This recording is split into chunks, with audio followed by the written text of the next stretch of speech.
Breaking news প্রিয় দর্শক, দুপুরের সংবাদে স্বাগত। পুরনো পথেই হাঁটছে সরকার, এমনটাই বললেন রাজনীতিবিদ ও বিশিষ্টজনেরা। সেই সাথে বলেন, ক্ষমতায় গেলে অনেকেরই অবস্থান ও আচরণ বদলে যায়, স্বাধীন বিচার বিভাগ ও মানবাধিকারের উপর হুমকি হয়ে দাঁড়ায়। বিশিষ্টজনেরা সবাই আরও বলেন, গুরুত্বপূর্ণ অধ্যাদেশ নিয়ে টালবাহানা করলে আবারও জুলাই ফিরে আসবে বলে মন্তব্য করেন। চলুন দর্শক, বিস্তারিত সরাসরি দেখে আসি টিভির পর্দায়।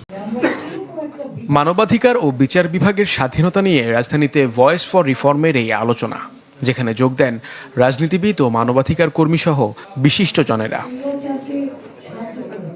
অনুষ্ঠানে গুম প্রতিরোধ ও প্রতিকার অধ্যাদেশ স্থগিত ও বিচার বিভাগের স্বাধীনতা সংক্রান্ত 3টি অধ্যাদেশ বাতিল ইস্যুতে সরকারের সমালোচনা করেন বক্তারা। যে আমাদের নির্বাহী বিভাগ এবং বিচার বিভাগ পৃথক থাকতে হবে, এটার ব্যাপারে কোনো যদি কিন্তু বলে কোনো কিছু নাই।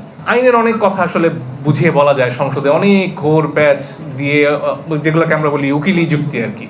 তো সেগুলো আপনারা দিতে পারেন, আমরাও বুঝতে পারি, কিন্তু সাধারণ মানুষ কিন্তু এত ধৈর্য নিয়ে থাকে না। তারা আশা করে একটা স্বাধীন বিচার বিভাগ থাকবে, তারা আশা করে মানুষ গুম হয়ে যাবে না। স্থানীয় সরকারের এই যে প্রশাসক বসানো, এগুলো সংবিধানের 59 অনুচ্ছেদের লঙ্ঘন। ক্ষমতাসীনরা সংখ্যাগরিষ্ঠতার জোরে গুরুত্বপূর্ণ অধ্যাদেশ নিয়ে টালবাহানা করলে প্রয়োজনে জুলাই আবার ফিরে আসবে বলে মন্তব্য করেন আলোচকরা। দাবি করেন, পুরনো পথেই হাঁটছে দেশ।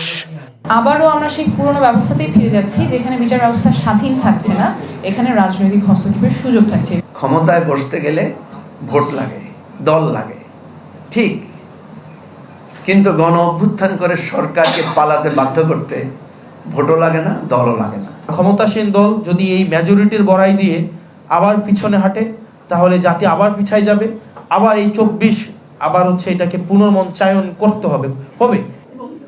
তারা হুঁশিয়ারি দেন, বিচার বিভাগের স্বাধীনতায় কোনো ছাড় না দেয়ার। সরকার দেশকে অস্থিতিশীল করতে চায় কিনা এমন প্রশ্ন তোলেন কেউ কেউ।